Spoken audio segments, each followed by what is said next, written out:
Hello. Well, it's lovely to be back in London. It feels like yesterday I was here, and my goodness, huge congratulations to the organizers. This is absolutely wonderful to be surrounded by people who care about climate change, who aren't afraid, who are doing real things. I was asked at a meeting last week, we hear a lot about headwinds, what are the tailwinds? And I said, we're the tailwinds. And there are millions of us, we're the tailwinds. So it's lovely to be here with all of you. Keep smiling, keep fanning yourselves. And we're going to have a great conversation today with some extraordinary people, hand-selected by the E3G team. And because we're running a bit short on time, we're only going to be able to have one question from each of them. But they've all got incredibly exciting perspectives from different parts of the world of making real progress. And Agnes, I'd like to ask you first. You've had an extraordinary career across DFC and launching Power Africa. And we know that maintaining political alignment through a long investment cycle is a difficult thing. So can you talk to us a little bit about how you've done that through your career and any advice you have on keeping investors engaged for the long run? Thanks so much, Kate, and thanks to E3G for inviting us to this panel. It's like, as Kate said, it's an exciting week, and thanks to all of you who showed up to hear us speak. Yes, you know, political momentum is a bit of a balance, right? Especially nowadays when we have kind of several crises converging. We, of course, have the climate crisis, but now we also have the geopolitical crisis, which has led to the energy crisis, which I actually called the oil and gas crisis, not necessarily energy crisis, because energy, renewable energy, is now cheaper than a lot of the fossil fuels and much more affordable to most. But still, I'm here to really bring the perspectives of what's happening on the ground and the challenges that communities face. So the best way to really address all of these challenges and all of these crises is to focus on what's important, which is that, in my experience, the kind of projects, the kind of solutions that really survive any kind of political transitions are those that are solving problems on the ground for real communities. And that's because basically no matter who is in the office, as long as you're addressing issues that people are facing in their everyday lives, you will get support. So projects are not necessarily durable because they have political support because they're climate change projects. But really, projects are durable when they are solutions driven, and those solutions are solving issues, but at the same time, they're delivering climate outcomes. So it's really that alignment that's really incredibly important. And I feel that one of the ways to make sure that those solutions really hit all of that is to make sure that, first of all, they're aligned with what the national governments here, the Global Energy Alliance, I should mention, we work in emerging markets to really help build alliances of governments, philanthropy, and the private sector to accelerate the energy transition. So going back to what is important, first of all, national alignment. So whatever we do has to be aligned with what the emerging markets governments are really trying to do. Second, building broad coalitions. So removing the fragmentation that exists. In our experience, a lot of the energy projects are just focused on energy. A lot of agriculture projects are just focused on agriculture. How do we build the nexus between the two to deliver outcomes that are good for the communities, that deliver jobs, that deliver economic growth, and meet the climate agenda? And last, you need to really deliver that visible economic value to the local community. And let me just give you two examples. First, in Kenya, we partner with a local financing facility to enable women in Kenya to purchase and operate equipment that is basically refrigerating. It's cooling equipment, but it's refrigerators. And now, these women that are growing avocados, who used to have food wastage, or those avocados used to spoil because they could not refrigerate them, they now have 30 to 40% more avocados to sell. That immediately translates into incomes, And as we know, women usually spend those incomes on education fees for their kids, on better food for their kids. So for them, that has an immediate benefit that is really tangible. This is something that is incredibly important to remember. So they're not thinking of it as climate change. They're thinking of it as, I have this refrigerator that now allows me to have more income. Second, in India, we partnered with a program of the government of India which allows women to have equipment to process chickpeas into baby formula. Now that is a great program, except those women, even though they are grid connected, had to get up in the middle of the night when electricity is cheapest and available for them to be able to operate that equipment and make this baby formula.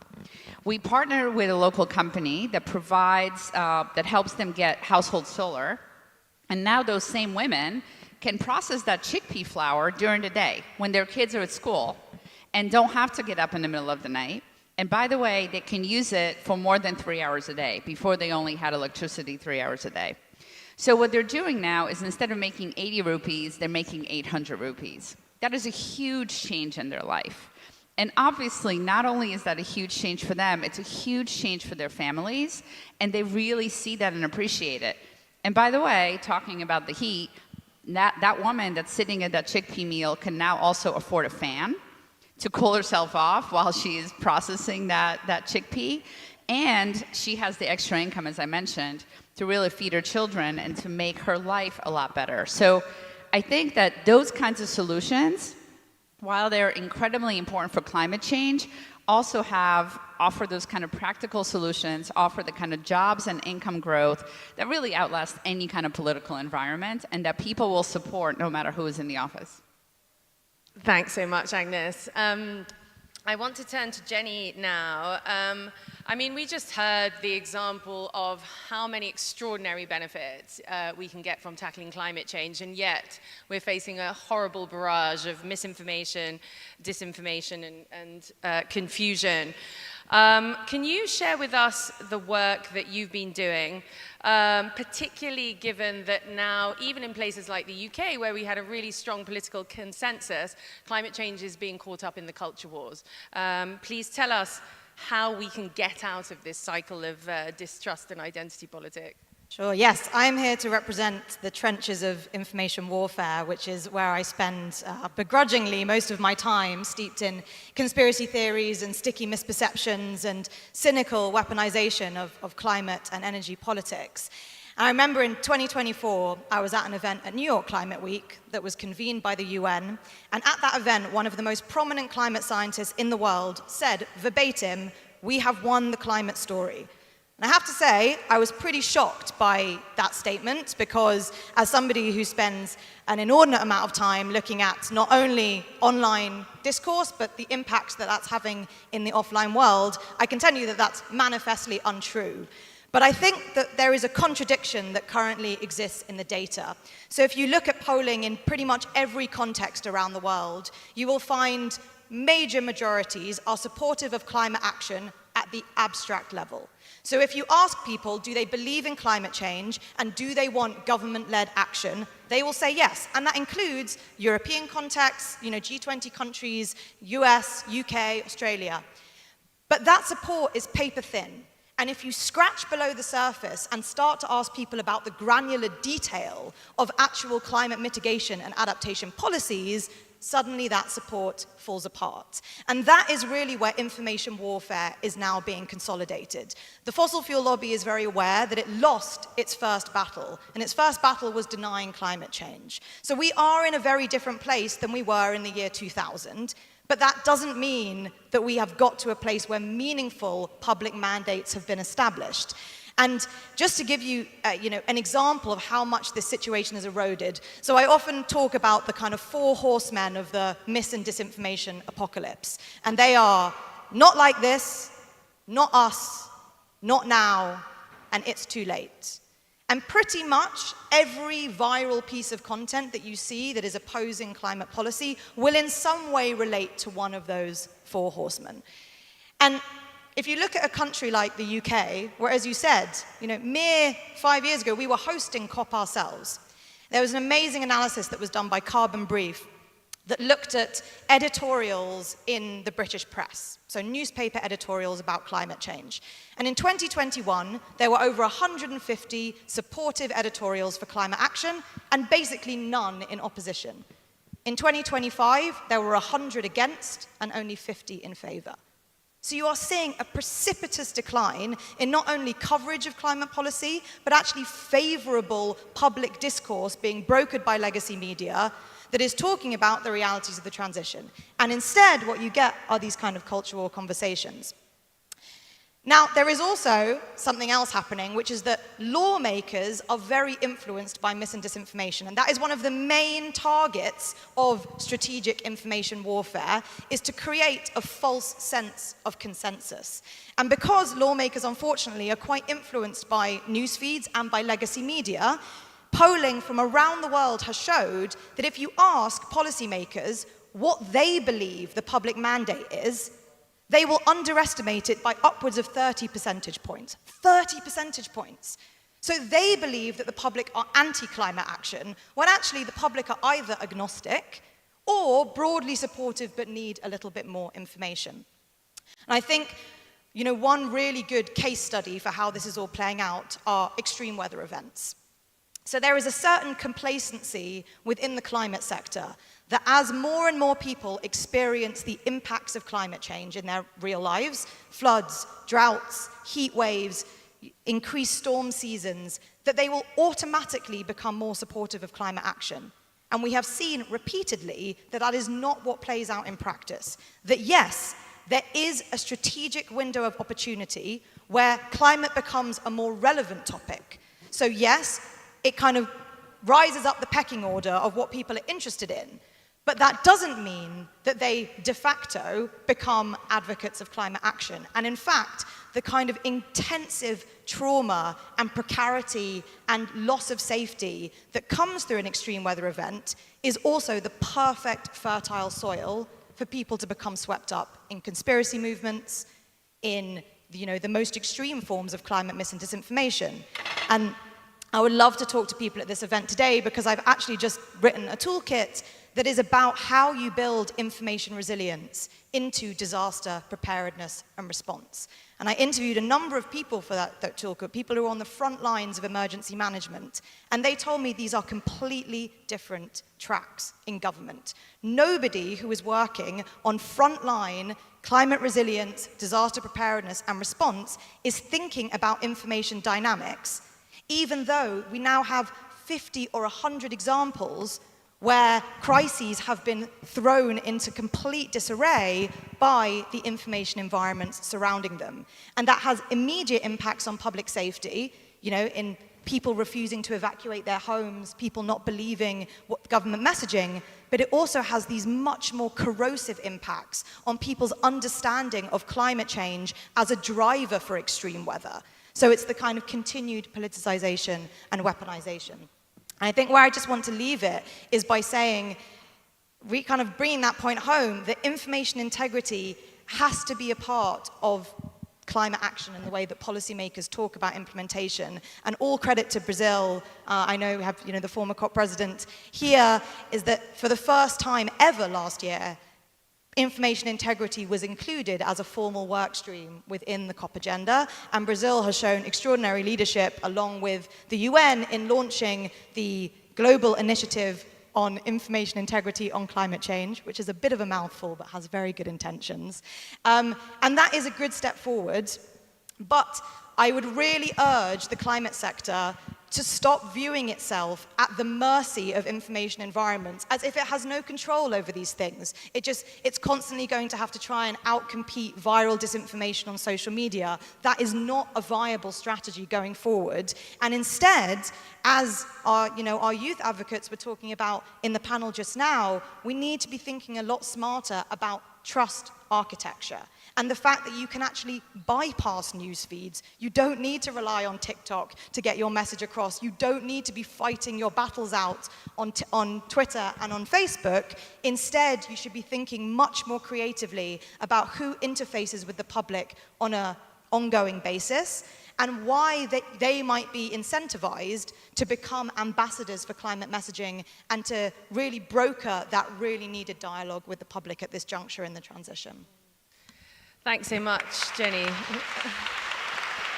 I think you'll be getting a lot of traffic to your toolkit there, and this point about overcoming the information environment by talking to people, the theme from the youth panel. I also heard it very strongly from friends in Hungary who said very much, despite the disinformation onslaught, it was community and organizing that enabled that extraordinary election result. And so it gives us hope that even in a very difficult information environment, trust in the community can cut through, as well as all the things that you're recommending that policymakers in our community pay attention to. So in this very difficult environment, we're now very lucky to have two very influential politicians who are working in this very, very complex environment. And I wanted to start with Mayor Buffaloe. I mean, we do hear a lot of doom and gloom from the US, but we do know that there's a lot of wonderful people like you working very hard. Can you explain to us what the reality is like in cities and states and how you overcome this very fractious environment? Yeah, thank you. Thanks for having me. I have to say, I feel a lot of pressure representing the United States. Like, I need to bring joy from what's happening in the United States to show that there's a lot of us working in this. And I think back to how do I show that we're doing this? Because we've done it before. So before I was the mayor, I was our sustainability manager for our city for over a decade. And in 2017, when then President Trump pulled out of the Paris Agreement, a bunch of us cities said, but we're still in. This is still important to our communities. So, we signed on for resolutions. We've passed our first climate action adaptation plan. We formed networks like Climate Mayors. So I'm the vice chair of Climate Mayors, which is an organization that represents over 350 cities, mayors in the community in the United States. I think we have something like over 60 million Americans are represented by our organization because we're working on this. And our goal is, that we really want to make sure that we are serving every climate solutions to build that affordable, resilient, and prosperous future. And so every president that we've had for over a decade, we continue to expand upon climate action on that. And I appreciate, Jennie, what you said about that paper-thin support for policy.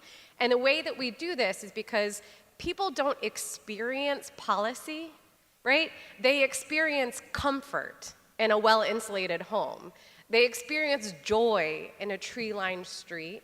And they experience having more money in their pocket by having lower utility bills. And so I am a mayor in a very conservative state that is very much supportive of redacting and preempting us from doing climate action.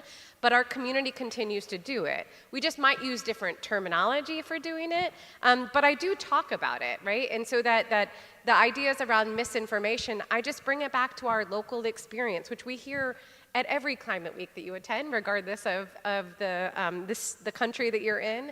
We talk about how it's impacting people's daily lives. And as a mother, I talk about my children, and I talk about the future generations and the investments that we're making for them that are improving their lives right then, but then also their future. So we just keep doing the work, and we don't let it get us down, and we focus on the joy and the love that we have for our communities. That's great to hear, and that reminds me of, I'm a big fan of our own mayor here in London, who, despite the onslaught of disinformation, personal attacks, and a sort of a defeatist attitude from central government, stuck with air pollution measures and got supported by the public. So this is an example of really sticking to your guns. That's a horrible phrase, you shouldn't use it in this context, but sticking to your values and really working with people on what matters for them. Thanks for joining us. You're very welcome, and you don't have to speak for the whole of the US. I'd now like to turn to the Right Honourable Sam Ifeanyi-Onwuegbo, who is the architect of the Nigeria Climate Change Act. And I'd be really interested to hear for you, how did you make that something that really resonated with constituents and across different parties? is any of what other people are saying familiar to you, and how does that manifest in Nigeria? Thank you very much for having me. Well, I would like to approach this question from the angle of community work. I'm a community-based person. I I was born and raised in the village. And while we were growing up, attending primary schools, in the morning we would rush out, whether you were wearing anything or not, to go and fetch water from the springs. In my village, we had 6 of those springs while I was attending primary school. So by the time I finished with primary, post-primary, and went to college, did my national service, which is a compulsory service that you do for 1 year, and then worked in some other organizations.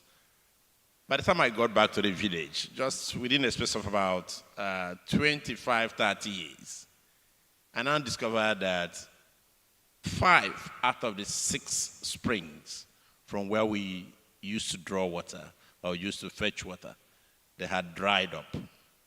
So it was not clear to the community what was happening.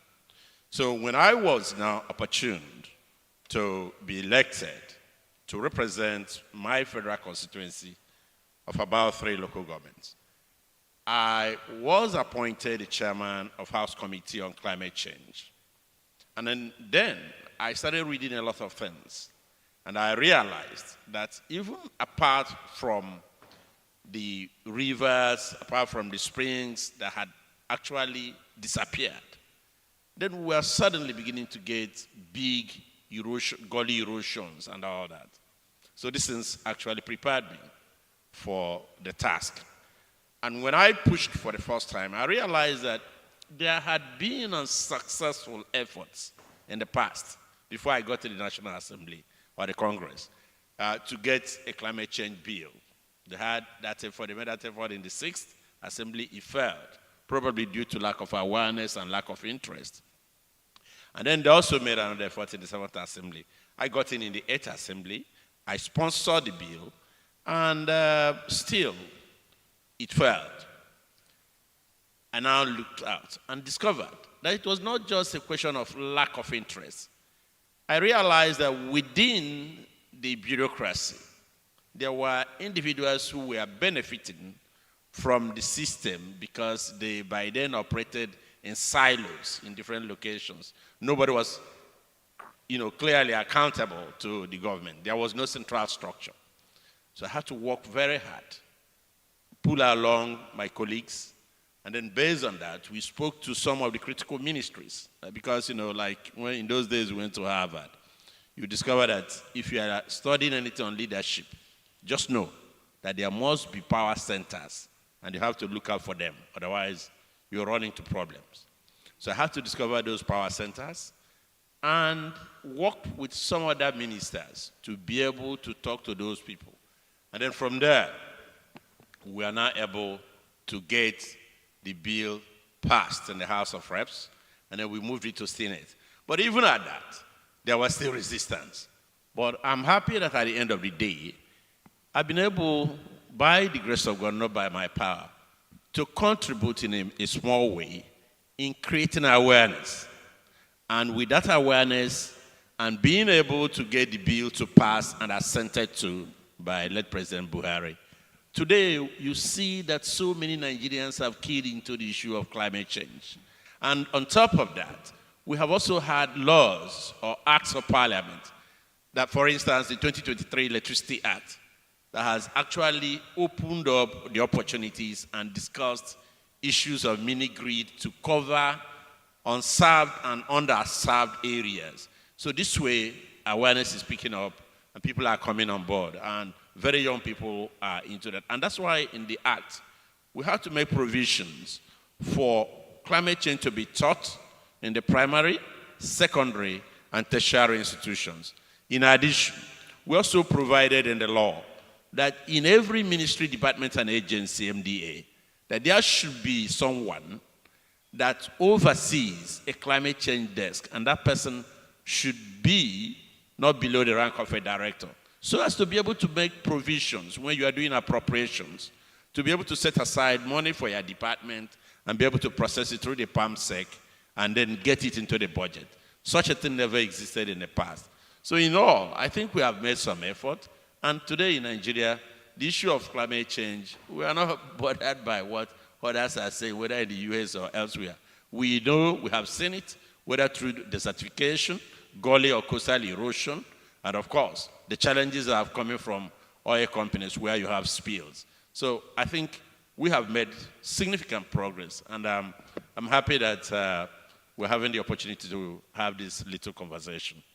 Thank you for your time. Thank you so much. And it's wonderful to have two politicians here who are showing bravery, taking risks, bringing people together.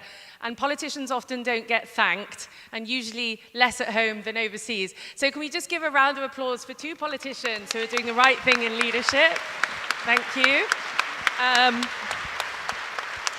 And it was lovely to hear from you, sir, about the work you're doing on accountability, but also building awareness, and how a multi-sectoral approach with decision makers is building their awareness, and in schools you're building young people's awareness. So it's great to hear. How you've been doing that. I think we're going to be on time. Do I get chocolate for that? I hope I do. Joanne. You have played a really critical role in the South African JETP, and we've heard it mentioned on previous panels as well by your counterparts in Indonesia. But, the South African JETP was the first, and it was a long and complex process.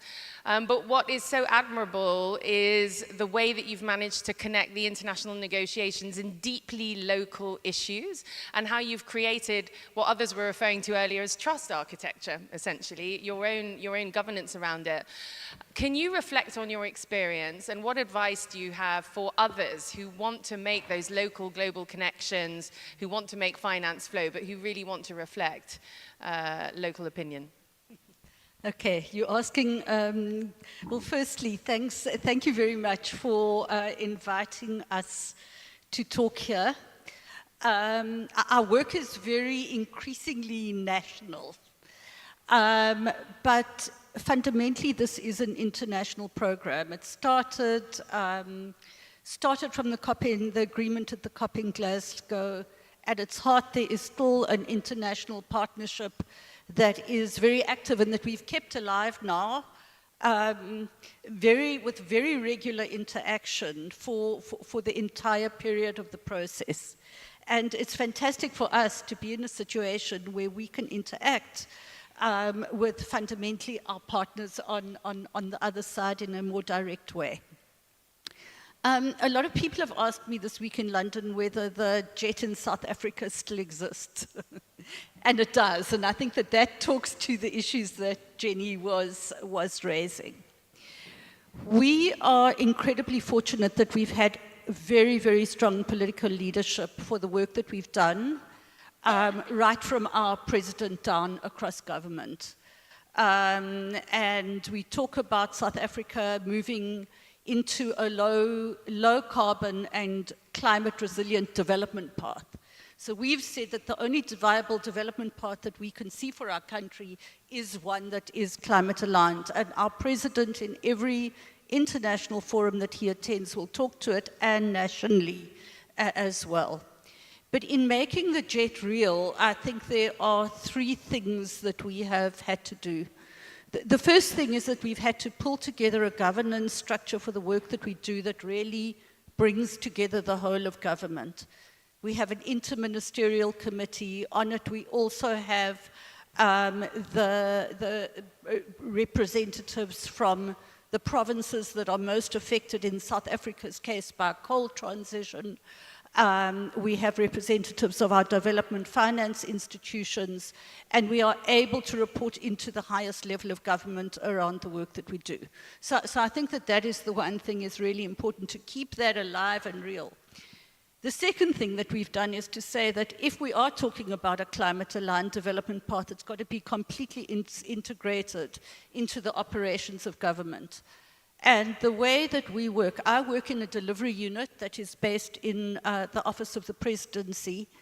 But what we have done is to identify the mandated bodies in government who have to lead this work into the long term, have to integrate it into their ways of operating, into their budgets, into the programs that they run. And we from the presidency have concluded MOUs with them so that we are driving climate action right into the heart of government. So that is the second thing. The third issue, and the most important, is really the work from the bottom up. South Africa is at the moment in a process of very big structural reform around our energy industry. We are in the early stages of what is going to be a long-term phased on of coal, with our integrated resource plan looking to another 5 coal power stations being closed down by 2030, largely because they are reaching end of economic life.